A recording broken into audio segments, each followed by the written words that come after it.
Shalom adik-adik, jumpa lagi dengan Kak Melisa dalam acara kesayangan kita, Tori, Today Story. Hari ini kakak punya kisah yang sangat menarik. Judulnya adalah Punchinello dan para Wemik. Ayo, sekarang kita sama-sama dengarkan ceritanya ya.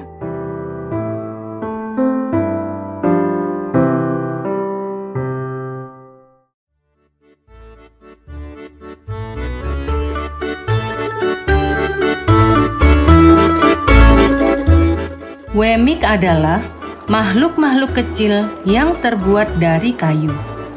Setiap dari makhluk kayu ini diciptakan oleh seorang tukang kayu yang tinggal di atas gunung yang bernama Eli.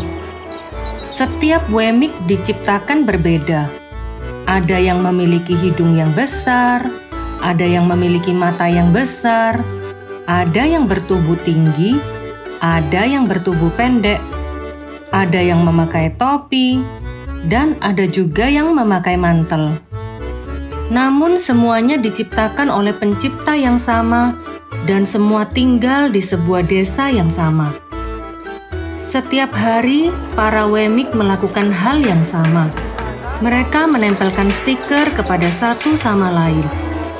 Setiap Wemik memiliki sebuah box yang berisi stiker bintang emas dan stiker bulat hitam. Para Wemik yang cantik, yaitu mereka yang kayunya mulus dan tintanya rapi, selalu mendapatkan bintang emas dari Wemik-Wemik lainnya. Namun, mereka yang kayunya kasar dan tintanya pudar, selalu mendapatkan stiker bulat hitam dari Wemik-Wemik lainnya. Para Wemik yang berbakat juga mendapatkan stiker bintang emas. Mereka yang dapat melompat sangat tinggi, berbicara menggunakan kata-kata sulit, dan menyanyi dengan indah, akan diberikan stiker bintang emas oleh Wemik-Wemik lainnya.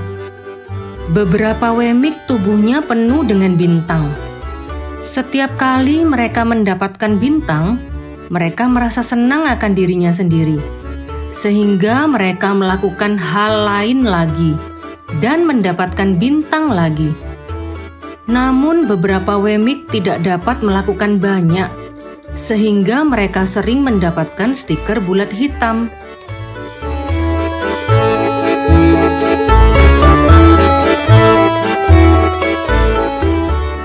Punchinello adalah salah satunya. Dia mencoba untuk melompat tinggi seperti yang lain, tetapi dia malah selalu terjatuh. Dan ketika dia terjatuh, Wemik-Wemik yang lain datang kepadanya dan menempelkan stiker bulat hitam kepadanya. Terkadang ketika dia jatuh, kayunya akan lecet, sehingga Wemik-Wemik yang lain akan menempelkan lebih banyak stiker bulat hitam kepadanya. Ketika dia berusaha untuk menjelaskan mengapa dia terjatuh, dia biasanya mengatakan hal yang bodoh, sehingga Wemik-Wemik yang lain menambahkan stiker bulat hitam kepadanya. Setelah beberapa waktu, tubuh Punchinello penuh dengan bulatan-bulatan hitam, sehingga dia malu untuk keluar rumah. Punchinello takut akan berbuat hal bodoh lagi, dan membuatnya ditempeli dengan lebih banyak bulatan-bulatan hitam lagi.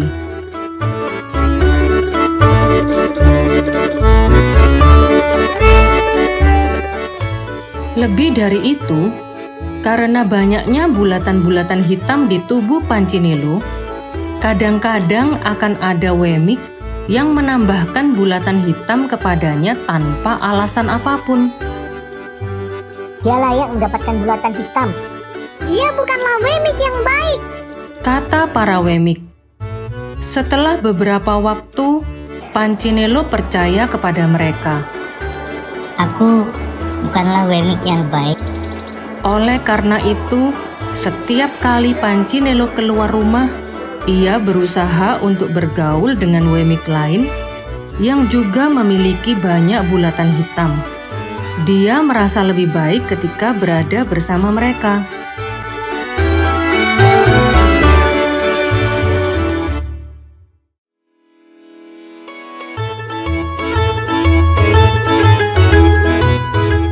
Pada suatu hari, Pancinelo bertemu dengan seorang wemik yang sangat unik.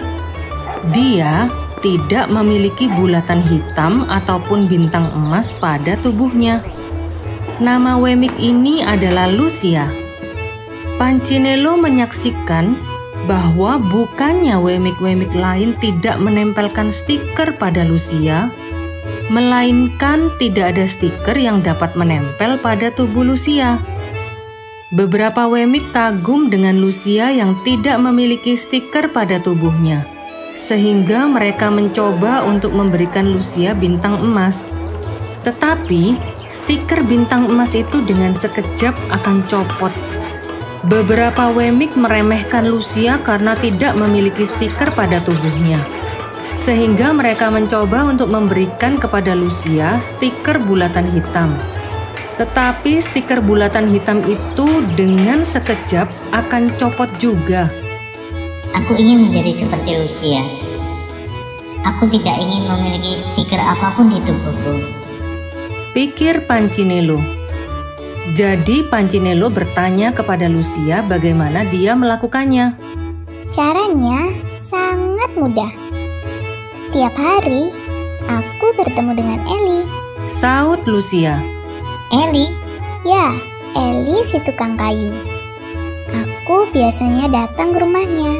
Mengapa kamu ke sana? Mengapa kamu tidak coba ke sana sendiri dan coba cari tahu sendiri? Naiklah ke atas gunung, dia berada di atas sana. Singkat cerita, wemik tanpa stiker itu pergi dan meninggalkan Pancinelo. Tetapi Eli pasti tidak ingin bertemu denganku, bisik Pancinelo kepada dirinya sendiri. Akhirnya Pancinelo pulang ke rumahnya. Dia mengintip keluar dari jendela rumahnya dan melihat wemik-wemik yang lain sedang menempelkan stiker bintang emas dan stiker bulatan hitam kepada satu sama lain. Ini tidak benar. Pancinelo berbicara kepada dirinya sendiri. Akhirnya, dia memutuskan untuk bertemu dengan Eli.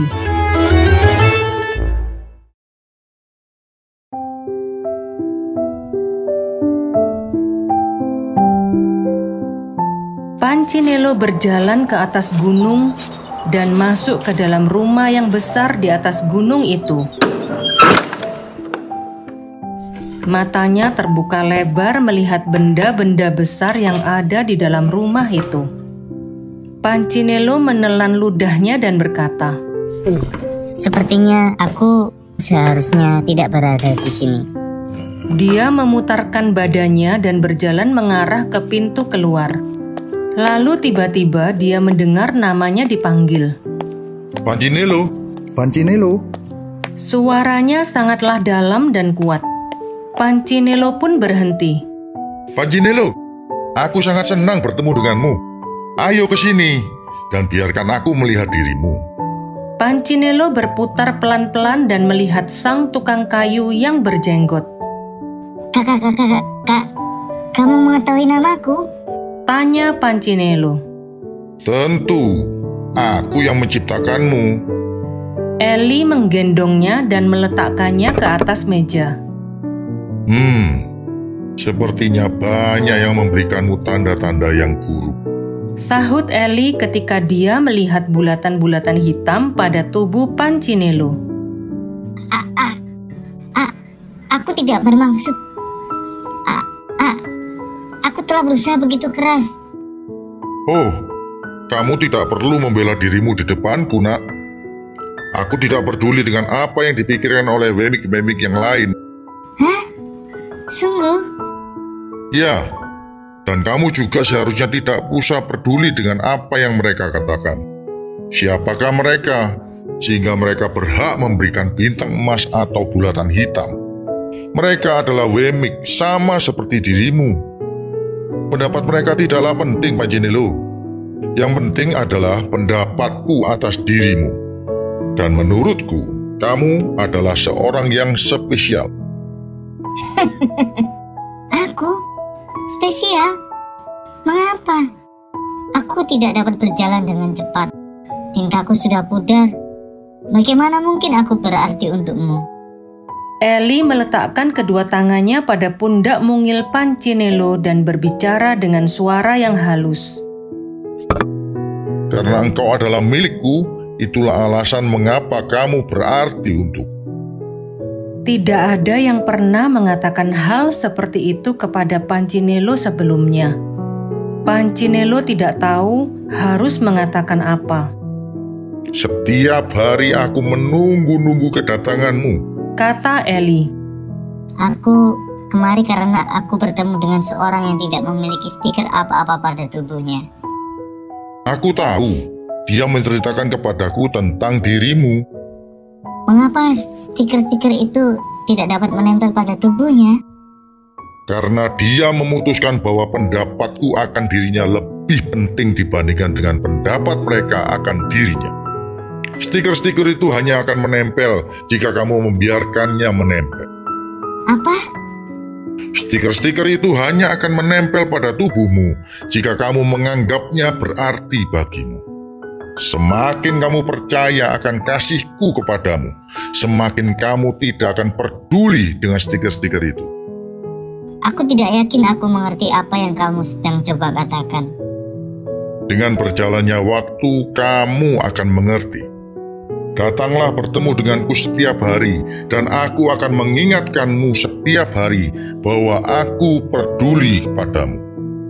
Eli mengangkat Pancinelo dan meletakkannya kembali ke lantai. Ketika Pancinelo sudah sampai di depan pintu keluar dan hendak pergi, Eli berkata, Ingatlah, kamu spesial untukku, karena akulah yang menciptakanmu, dan aku tidak pernah membuat kesalahan.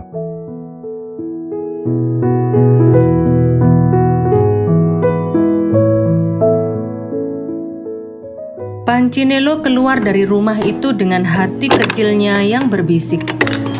Sepertinya aku dapat mempercayai apa yang dia katakan. Dan sebuah bulatan hitam jatuh dari tubuhnya.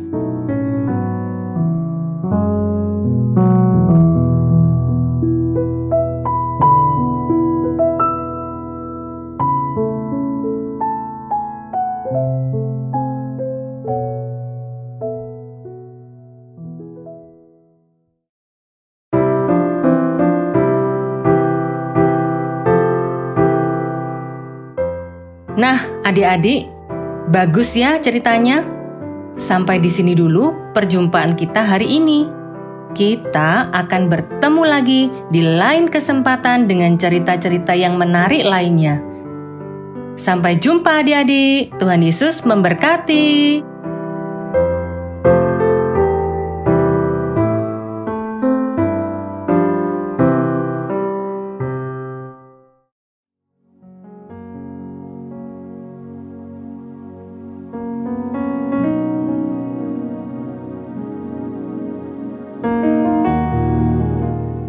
Shalom adik-adik, sekarang tiba saatnya bagi kita untuk mendengarkan firman Tuhan. Apakah adik-adik sudah siap untuk mendengarkan firman Tuhan? Sebelumnya, mari kita berdoa. Terima kasih Tuhan Yesus buat kasih kebaikan-Mu. Terima kasih buat setiap waktu yang Tuhan berikan kepada kami, supaya kami boleh mengenal dan mengerti apa yang menjadi kehendak-Mu dalam hidup setiap kami. Berkati setiap kami, anak-anak-Mu Tuhan, berkati firman Tuhan yang akan dibagikan. Kiranya apa yang menjadi kehendak Tuhan boleh kami lakukan dan kami boleh memuliakan Tuhan. Kami siap mendengarkan firman Tuhan hanya di dalam nama Tuhan Yesus. Haleluya. Amin.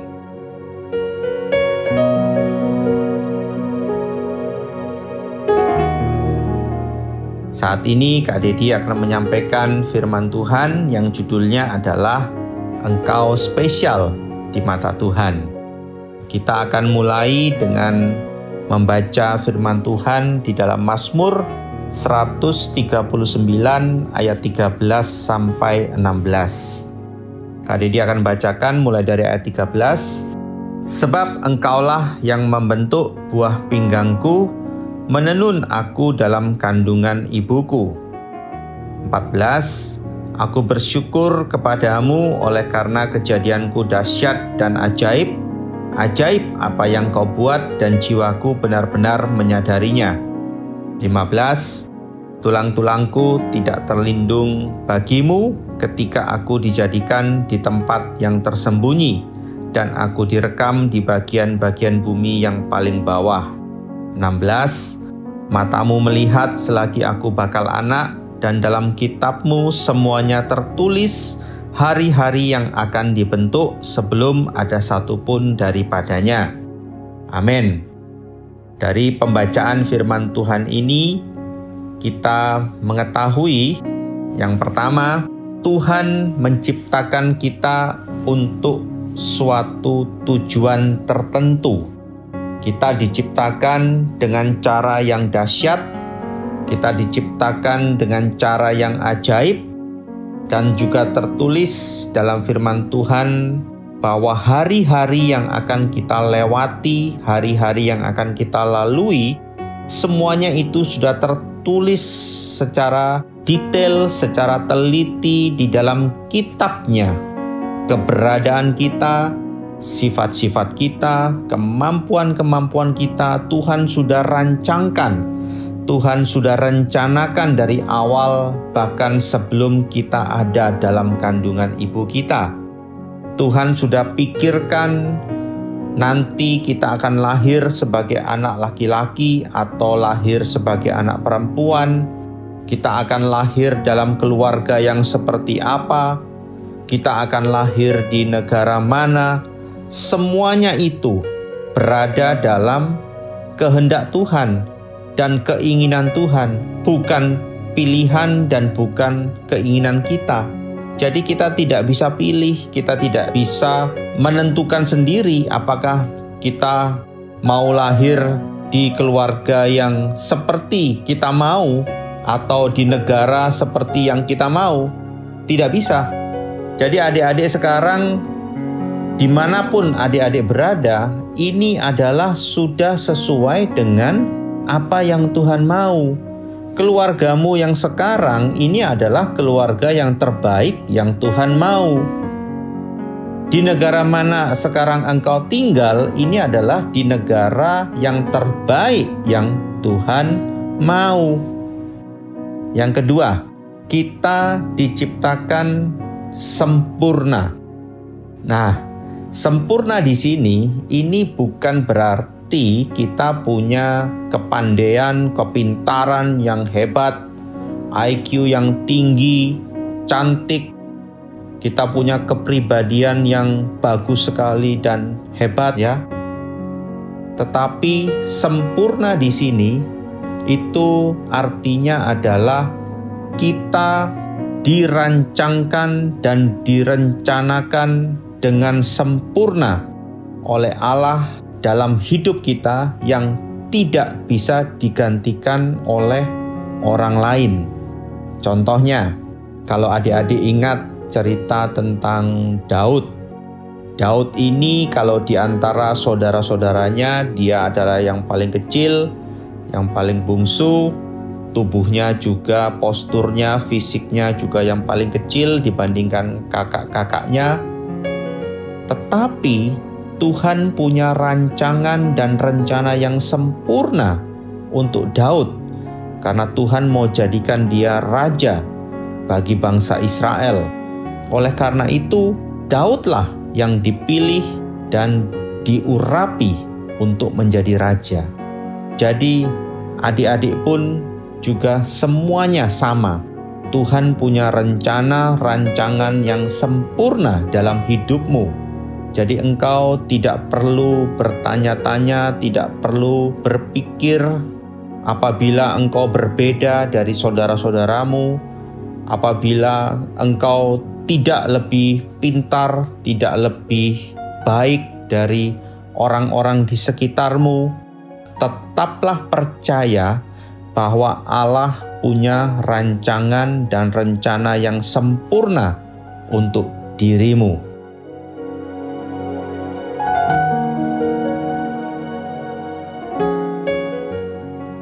Adik-adik, mari kita berdoa. Terima kasih Tuhan Yesus, sekarang kami sudah mengerti bahwa kami spesial di mata-Mu. Engkau sudah merencanakan dan merancangkan yang terbaik untuk setiap kami, dan kami tidak tergantikan oleh siapapun juga. Kami tahu Tuhan bahwa setiap kami mempunyai tujuan yang indah yang Tuhan sudah berikan. Kami serahkan kehidupan kami anak-anak-Mu ke dalam tangan Tuhan. Biarlah Tuhan yang pimpin kami, Tuhan yang memberkati kami. Di dalam nama Tuhan Yesus kami sudah berdoa dan mengucap syukur. Haleluya. Amin.